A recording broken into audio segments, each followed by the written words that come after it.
It is Frank Yosa, CEO of KetoneAId. We've also got Steve on the phone here, but we are now interviewing Bob Troia, our first biohacker that we've had on the podcast. So we're really excited to hear how it went, what you did leading up to your trial, and what your thoughts are.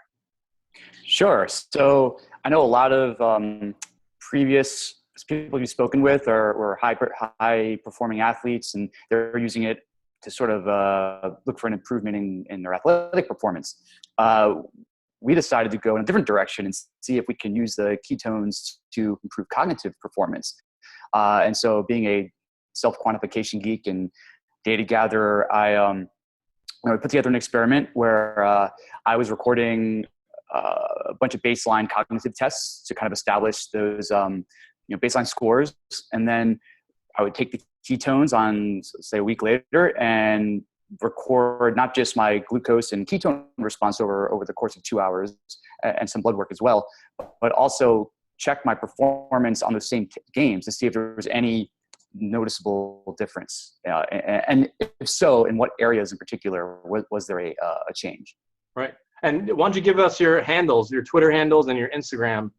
Sure. So Twitter is just @QuantifiedBob. So Quantified Bob.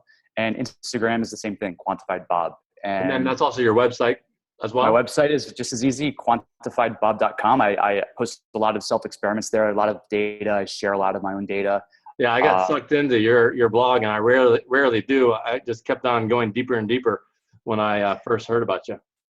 Great. Yeah, it's interesting to see where, I started off doing it really just as a way to get my information and ideas down. And, and once I started putting things online, I realized people were sort of seeking out this information, or maybe they weren't necessarily solving a problem, but maybe they just had the curiosity to learn more about themselves. And that's the beauty of these experiments. So you're going to do a blog post on your results here, but we're basically going to talk about what you're ultimately going to write about. Yeah. So in terms of my results, do you want to get into that, or do you want to get into just? Yeah, sure. Yeah. How you created your baseline, what games. Yeah. So in terms of baseline, let's look in terms of cognitive performance. I used Luminosity, which is basically the most popular brain training system out there. It's something I've been using on and off for a number of years. So what I had to do was reestablish some baselines, because if you play it once and you play it 6 months later, there's like 5 different categories of games that measure different parts of from memory to speed, etc. But I wanted to I basically just played all the games as many times as I could over the course of like a week, just to get over the learning effect, get better at playing the game. So it doesn't mean getting smarter or faster or anything. So I wanted to eliminate that bias. Once I did that, each day for 5 days prior, I picked 2 games from each category, so 10 games total, and I would play each one 5 times each day, and then I would just from day to day just trend it, and then that way I had those baseline numbers, and once I got to the day I was taking the ketones, I waited, an hour after taking them and ran through all the games again. And that way I can really kind of just do a A/B comparison of the results on each sort of test and see where there was a change, or a big change, or not so much of a change. All right. So how'd it go? All right. So it went over very well. I was actually kind of surprised. I'm looking at my spreadsheet here. The areas where I had the biggest change, the most noticeable change, were in areas like, so quantitative reasoning. So there's one of the games is called Chalkboard Challenge. And what it's doing is it's rapid firing and giving you 2 cards, one above another, that have math problems. And you have to select which one has the highest value, or they're the same. And they get more and more complicated, and you have to do it really fast. So just to sort of give some perspective, with Luminosity, they rank you among other users, so like a population. So I was already like, as the overall score in Luminosity, I'm at like the 97th percentile of all users. So I'm pretty high up there. So I just to see any noticeable change for me in certain areas would be really tough. But so for me to, for example, increase my score on something like the quantitative reasoning, which went up like 21% over my baseline. Wow. Yeah. Wow. That was, yeah, I was just surprised. I was, that's pretty cool. But what's interesting is, whereas one game in one category might have a big change, another game in the same category might not have as much. So whereas this quantitative reasoning went up 21%, there's another game that's more logical reasoning, where you have to solve a problem like you're given a bunch of items, and based on instructions, you have to order them in a certain order and do it correctly. That one only went up like 6%. But another area, only 6%. So if you hadn't gotten that 21%, you might have been excited that you had a PR. Let's talk about, like, I mean, you don't always get a PR when you try something new. No.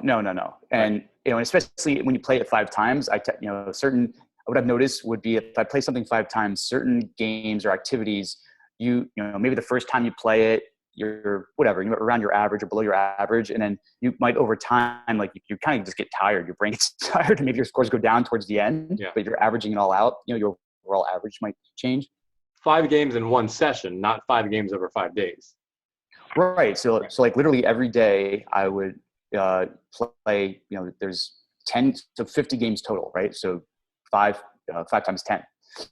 And okay. So areas I mentioned were like working memory. So there's a game called Memory Match, which is if you're familiar with something called dual end back, where you're given 4 cards and you have to remember what happened to, like, each card has a shape and then they rotate around, and then you have to remember what was 2 back, because it's not shown, only one card shown at any given time. And I went up almost 24% on that one, which is really awesome. So that was the biggest jump. Was that the biggest jump that you had when you were doing it 5 times previously? No. Maybe, I would say 2 times you'll have big jumps, but like 3, 4, and 5 when you did it the week earlier, did you ever experience that jump? No, not any. From day to day, there was never a jump like that. So this was kind of like, if you take my 5-day average and then took my one, that day I took the ketones, those are how much they increased. Another area that I went up a lot was in spatial orientation. So that's a game where you just imagine a 2-dimensional maze, and what they use is like a little cartoon penguin, and at some point in the maze there's like a little fish, and you basically have to get to the fish as fast as possible. Easy enough, right? You select up, down, left, right to move the penguin. But every couple seconds the screen rotates. Right. So the north becomes west, but your up arrow, like you never change what up is to you. So you have to know that when I push up, it's going to make the penguin go left, because that's his forward, depending on how the board's facing. And so that was a game that definitely required a lot of, like, there was a learning effect where once I kind of figured out, you build up some of that coordination of that muscle memory, or brain memory, whatever you want to call it. I got better at it, but it sort of stabilized a bit towards before the test. And then that one shot up a lot. And which was interesting was that was the last game or test I played of all of them. So I would have assumed I was like, just, kind of my brain was just like hurting by then. Right. So it was cool to see that. Another area was a game called Spatial Speed Match, where they show 3 cards, and each one has 3 dots on it. So you have to, one of them will be, there's 3 cards. The one at the top, let's say, has one of the 3 dots solid and the other 2 are not. If the next card they show has the same position of the solid circle, you have to select it as fast as possible and keep doing it. So, that was another area. So overall, I went up in everything. There was nothing that, I would say the only one that had the lowest increase was spatial recall.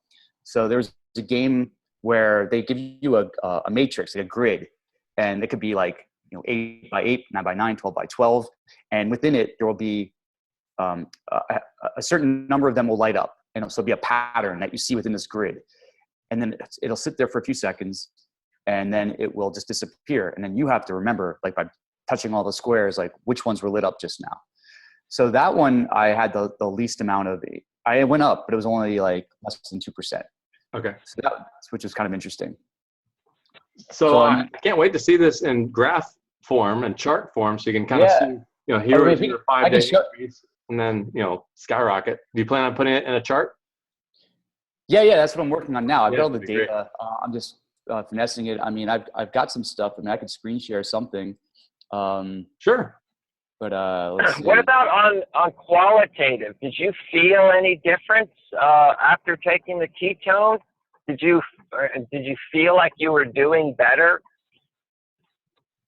Yeah, I absolutely. I think I've done a lot of like fasting in the past and for different durations, and within after taking the ketones, I would say within 30 minutes I was kind of getting in that zone of like super mental clarity. Like you kind of just that feeling if you've been there before, which happened to map to when I was getting into that therapeutic level of ketosis, Right. Out of like a nutritional stage. So in terms of like my feeling, I think it sort of translated into playing some of these games where maybe certain ones it was more effortless, right? I was just kind of going with it. I wasn't having to really concentrate as much on remembering where something was. Well, some people have said that the energy, or it was just there. It was just magically appeared, and the brain was just there and ready to go. They're in the zone. Yeah. What about your numbers? What ketone numbers? Okay, so what I also was doing during the 2-hour window after I took the ketones was taking regular ketone and glucose measurements. Right. So what you see here in this chart is so time in minutes, -1 is like a minute before I drank the ketones. What were my kind of baselines, right? Now, it's in millimolars per liter. So if you want to convert the glucose into milligrams per deciliter, just multiply by 18. But I wanted to put them on the same y-axis. Right. And what you're seeing is, with you had mentioned that the sort of sweet spot where you want to be is in that 5 to 6 range. Yeah. And as you can see, within 15 minutes, I was at 7.4, and within 30 minutes, I mean, I put 9 there, but that's just because like the meter only goes to 8, and it was high, so Right. I assumed I was, I'm somewhere up there. We don't know if I was 8 or 10, and then you saw it taper down over the next like hour and a half. So I guess when I had given you my initial numbers, you even said maybe I had taken too much or didn't spread them out properly. Because ideally, it shouldn't have gone up to 9. It should have probably peaked at about 6. Well, this is perfect. I mean, right at the hour mark, you were at 5.8, and I wanted you to be between 4 and 6. So that was right when you're starting your event or your practice. And also, let's note that you took 40 grams. I actually lowered the amount of grams because the elite athletes, they have to take it with glucose, and there's this fight, glucose versus ketones. So we increased the amount for them, but for you, we were able to actually go down by 30, 40%. Right. So that in and of itself was interesting. And do you consider yourself somewhat keto adapted? Because we found that people's numbers vary drastically based on if they've never been in ketosis and they drink ketones for the first time. It's not going to move nearly as much as someone whose body is kind of used to that fuel. Yeah, I won't say I eat a totally ketogenic diet, but I do things like intermittent fasting. I'm definitely getting into a nutritional state of ketosis for a portion of every day, from dinner to the next morning, let's say, to late breakfast. So yeah, I guess I am somewhat adapted. The other thing to note too was, so as the ketone levels rose, obviously there's that inverse glucose response. And I didn't take any additional glucose like your athletes did. So that was just based on what I had in me already. Yeah, perfect. And what's your weight, if you don't mind me asking? Yeah, I'm 170 pounds. Okay. And I'm about 6 feet. That's really good. Yeah, and I'm 6 feet tall. So you've achieved these numbers previously on a fasting diet. How many days of fasting did you need to be to hit some of these numbers? Well, just to clarify, I did not get to those numbers. I had a similar response, but I was probably no higher than maybe, I think I was somewhere between 6 and 7 was where I got after the peak of the fast. Okay. But, and I had a much more dramatic fasting for 5 days. Your glucose is going to get pretty low. Right, but your ketones numbers, the 5.8 is where you want to be, and when you fast, you're not going to have these spikes. It's going to be a consistent flow of ketones. So your 60-minute mark, you're at 5.8. That's basically a 5-day fast in 60 minutes. Yeah, I mean, in terms of getting to those numbers, it took me normally, I wouldn't even get into I wouldn't even start rising where the levels would kind of cross over the glucose levels until about 2.5 days in. Right. And then, so that's a pretty good analogy you have there about 5-day fast in 15 minutes. Great. Okay. Yeah. All right. And how long did the feeling, the heightened cognitive impression last? Did it track with the millimolars, or did you have an extended feeling for a longer part of the day? I would say that the first hour and a half, I was probably aware of it. Like I could get that feeling, but then I would say for the maybe 2 to 3 hours after, I still felt something, but not as a dramatic of effect. Like I wasn't. I knew I was definitely still in a level of ketosis, but as you can see by that chart, I was already kind of coming back down out of that therapeutic zone. So and what about your hunger? Did you notice that you were eating less, or you forgot to eat a meal or anything?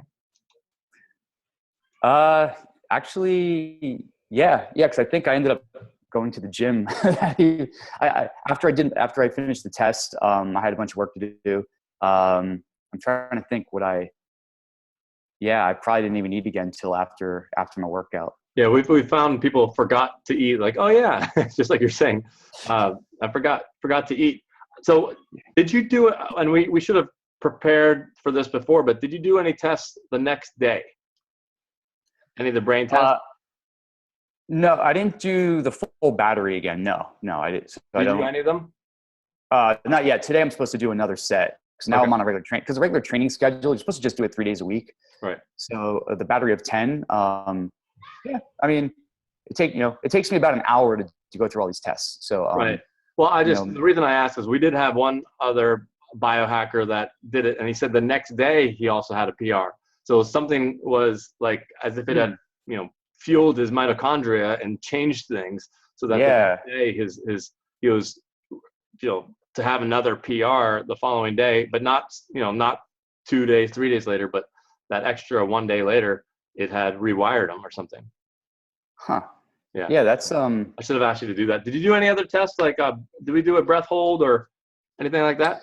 I didn't do breath hold. I did like a tap test.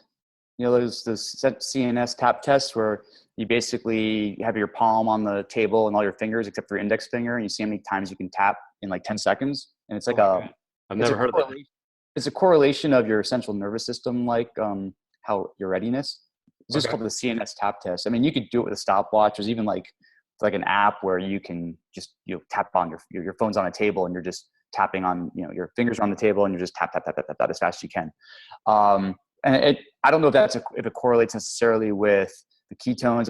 It went up it improved slightly, but it could just have meant I was in a more my nervous system was in a more alert state, parasympathetic state. I also did I did a lipid panel before and after. So I have a device that will let me run it's LDL, HDL, triglycerides. And what was interesting there, yeah. So, all my numbers before and after for like total cholesterol, LDL, HDL, the same. My triglycerides though dropped about, it looks like, so I was about a 68 in my triglycerides, and then the low range of the meters is 45. So if you go lower than 45, you get like an error just saying, it's less than 45. So it can't give me a number. So somehow my triglycerides dropped at least 23 points in those, it's probably like 2.5 hours. So Steve, you had a theory about that, right? As far as, fat burning and. Yeah, well, ketones are shown to slow down lipolysis, the breakdown of fat cells. But we don't know how long that lasts and what the effect of exercise is. But for a sedentary person, exogenous ketones will lower the breaking down of fat cells and therefore the triglycerides in your blood. which is a really important concept, which is actually the exact opposite of what other companies are claiming. They're saying, drink this drink, and look, you've got ketones in your blood, you're burning fat right now. How amazing is that? When in actuality, you're actually stopping fat burning. So if you were on a ketogenic diet and you were just starting to make ketones, you fasted overnight, and then you're like, okay, I'm gonna put it into overdrive, and you drink this drink, you're actually stopping.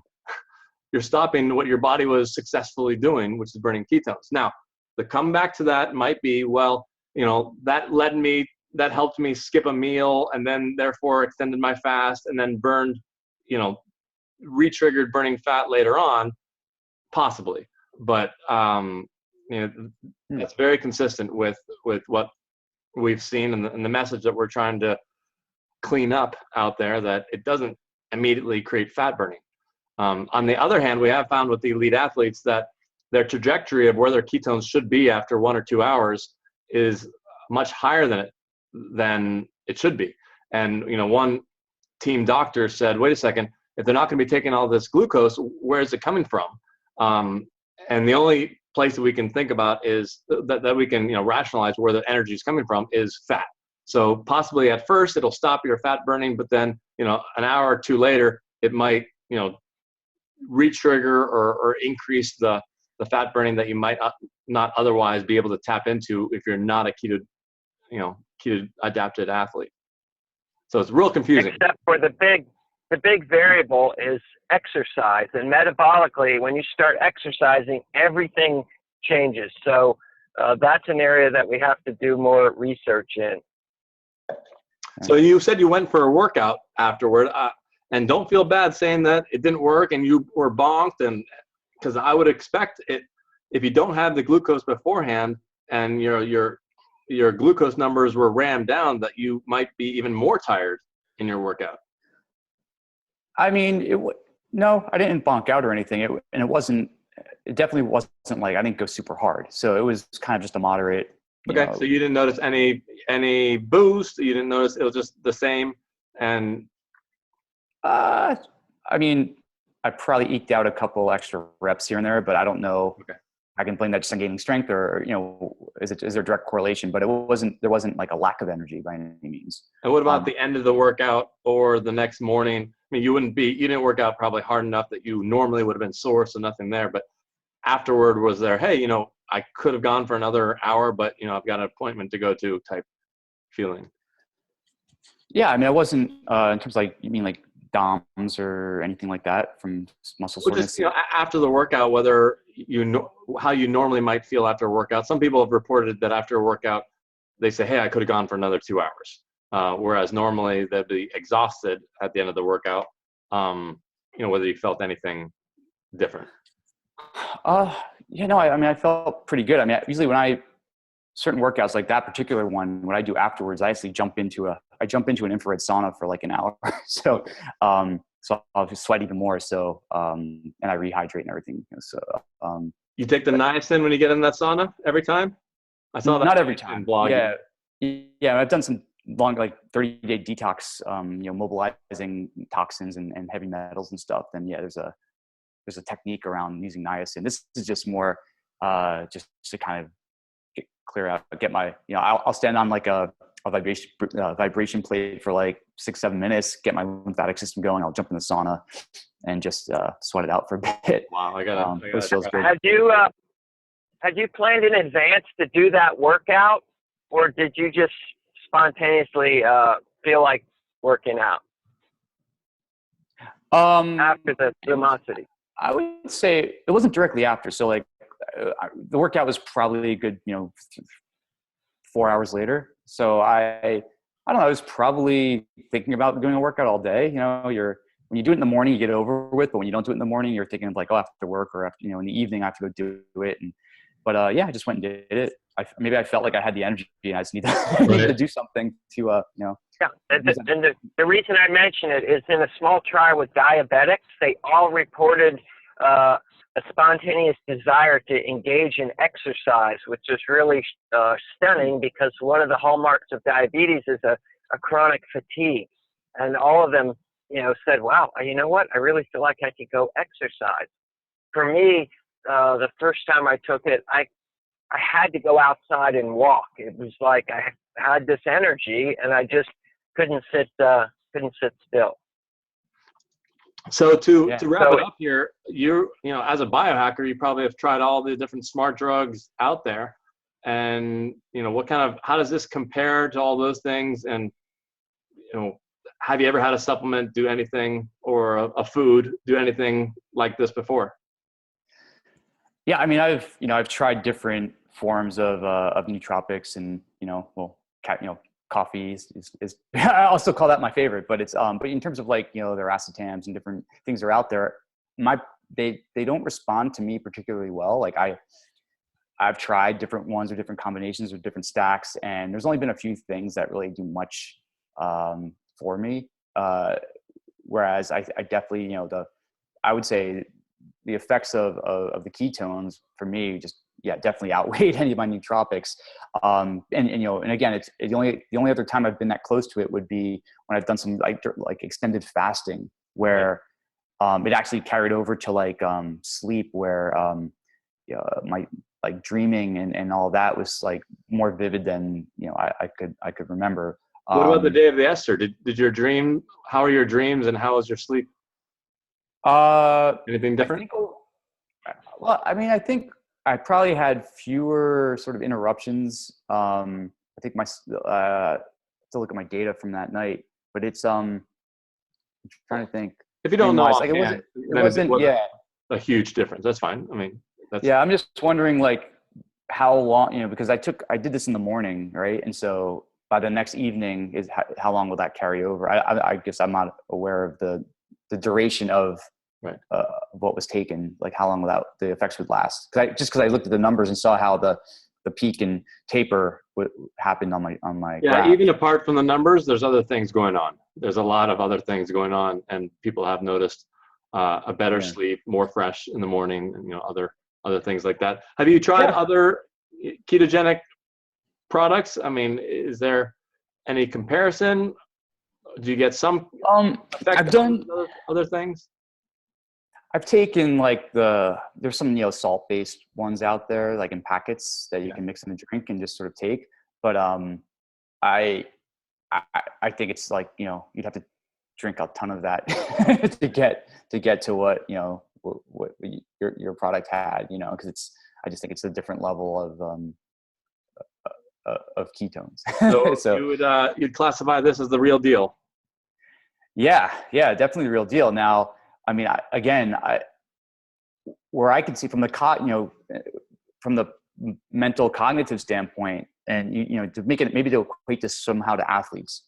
As I was taking it and doing all the brain games and all of that, I was like, okay, so you've got these elite athletes who are taking this right before a race or a little bit before a race, and they're having success. And then I was like, who would this really be great for? And then I was like, professional poker players. Like that would be interesting, because they're all over this. I mean, they love nootropics. They love they're looking for any little boost they can get. And so I know of a poker player. He's on my Facebook feed. He just got his highest world poker tour. I think it was maybe 11th or something. So definitely, I'll show him this. Yeah, because I think there's or probably I'll drink it and I'll go play poker with them. Not like just don't play against them. Yeah. Awesome. Yeah. Okay. Well, thank you very much. Can't wait to hear the blog, and I'll definitely add a link when you have that data up. Will do. All right. Thanks a lot. All right. Thanks, guys. So I forgot to ask you, how did it taste based on your expectations, and what was that about? Yeah, I mean, I had heard some horror stories about ketone esters and people calling it or equating the flavor to rocket fuel. So, I guess I went with the expectation it was going to taste just terrible. And when I opened the bottle and I took a sniff of it just to see. I expected this like super alcohol-y sort of, I don't know, thinking of like opening a bottle of vodka or something like that. But it didn't really have much of a smell. You gave me a technique for drinking it, where you kind of take it all down in one shot and then you chase it with a little bit of carbonated mineral water. And I did that, and there was Didn't die. I'll use that quote. I didn't. No, I didn't die. I didn't gag on it or anything like that. I think probably I was more being overly dramatic about it because I was expecting it to be like something really, really bad. Right. But once you take it and you go and chase it with the mineral water, it's there's a bit of an aftertaste, but it's not anything bad. I mean, if you're a CEO of a company, would you take it and could afford it? Would you take it on a daily basis and just deal with the taste if the benefits were there? Me personally, yeah. I mean, I I take a lot of supplements. Like I'll just take straight amino acids and it tastes like crap. So I don't mind the flavor if I know I'm getting a benefit out of it. How's it compared to like a shot of well tequila? Well, the tequila I can suck a lime afterwards. Well, you can try that with this. You can try sucking a lime. That's that's an option that we considered. I would actually. I mean, I would say from like a well tequila. It didn't make it doesn't have an alcoholic it didn't. I was expecting it to go into my nasal passages and just overwhelm me. Give you that kind of alcohol-y sort of effect. But I mean, once you drink it in one shot and take the swig of mineral water, there's just a little bit of an aftertaste, which I guess I would say maybe some kind of tequila or something, but it almost has a little bit of a citrusy of something in there. Right. That's what I tasted at least. Well, a little beta hydroxybutyrate is an acid, so yeah. That's why I guess I said yeah. All right, great, thanks. But yeah, sure.